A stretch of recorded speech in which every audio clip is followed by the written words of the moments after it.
প্রতিশোধ পূরণ করতে এবার রিসেপশন পার্টিতেই ঈশানকে শেষ করে দেওয়ার পরিকল্পনা করলো দেবলীনা। হ্যাঁ বন্ধুরা, ভিডিওতে লাইক দিয়ে দেখতে থাকুন। দেবলীনা যখন কিনা রিসেপশন পার্টিটাকে রীতিমতো নরকে পরিণত করে দেওয়ার প্রতিজ্ঞা করে বসে এবং জয়িতা যখন কিনা দেবলীনাকে থামানোর চেষ্টা করে, বলতে থাকে যে দেখো বেবি, সবেমাত্র তোমাকে অনেক কষ্টে আমরা বেল করিয়ে জেল থেকে ছাড়া পাইয়েছি, এর পরবর্তীতে তুমি আবারও যদি পুলিশের হাতে ধরা পড়ে যাও, তুমি ভাবতে পারছো যে তোমার তো রীতিমতো যাবজ্জীবন হয়ে যাবে, তখন আমরা কী নিয়ে বাঁচবো বলো তো? তুমি আফটার অল আমাদের মুখের দিকে তাকিয়ে অন্তত কিছুটা দিন অন্তত অপেক্ষা করো। তার পরবর্তীতে তোমাকে কে বলেছে যে আমরা প্রতিশোধ নেবো না? ওই ইন্দ্রাণীকে তো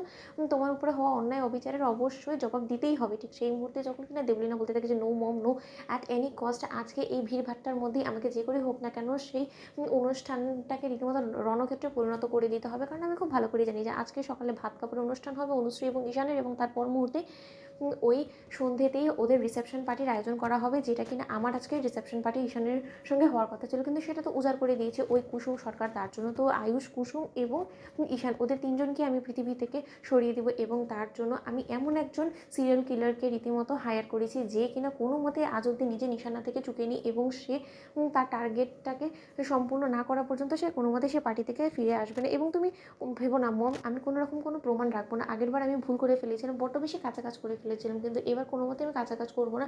এবার ওরা ঢোকার আগেই যাতে সেই সিসিটিভি ক্যামেরাটা ভেঙে দেয়, যাতে করে কোনো রকম কোনো প্রমাণ না থাকে, সেই ব্যবস্থাই আমি করবো। অন্যদিকে সন্ধ্যের দিকে যখন কিনা সমস্ত লোকেরা অনুষ্ঠানে চলে আসে এবং সকলে মিলে যখন কিনা কনগ্রাচুলেট করতে থাকে ঈশান এবং অনুশ্রীকে, ঠিক সেই মুহূর্তে সমস্ত লোকেদের ভিড়ভাট্টার মধ্যে যখন কিনা সমস্ত লোকেরা একে অপরকে নিয়ে ব্যস্ত হয়ে পড়ে, তখনই সেই সুযোগটাকে কাজে লাগিয়ে দেবলীনা পাঠানো সেই গুন্ডা যখন কিনা পার্টিতে ঢুকে পড়ে এবং ঈশান, কুসুম এবং আয়ুষকে শেষ করে দেওয়ার জন্য যখন কিনা নিজে বন্দুক তাক করে বসে, এবং সেই মুহূর্তে যখন কিনা কুসুম অন্যের সঙ্গে কথা বলতে বলতে হঠাৎ করে কুসুমের যখন কিনা সেখানে গিয়ে নজর পড়ে, এবং তাৎক্ষণিক কুসুম যখন কিনা সেই গুণটার সঙ্গে দস্তাদস্তি করা শুরু করে দেয়, এবং তারপর মুহূর্তে যখন কিনা এলো পাতারে গুলি ছুটতে শুরু করে দেয় সেই দুর্বৃত্তকারী, এবং তার সঙ্গে এই গোলাগুলি করতে গিয়ে রীতিমতো যখন কিনা কুসুমকে বাঁচানোর জন্য আয়ুষ ঝাঁপিয়ে পড়ে, এবং আয়ুষ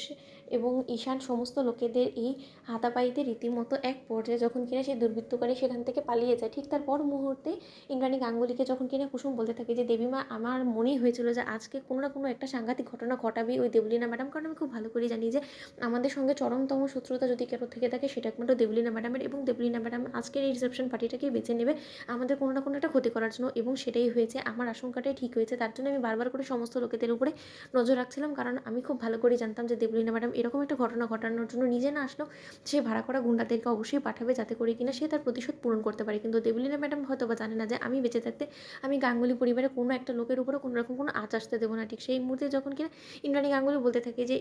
সিকিউরিটি কোথায়, ঠিক সেই মুহূর্তে সিকিউরিটি বলতে থাকে যে ম্যাডাম আমরা কিছুই জানি না। তো বন্ধুরা, লাইক এন্ড শেয়ার করে সাবস্ক্রাইব করুন।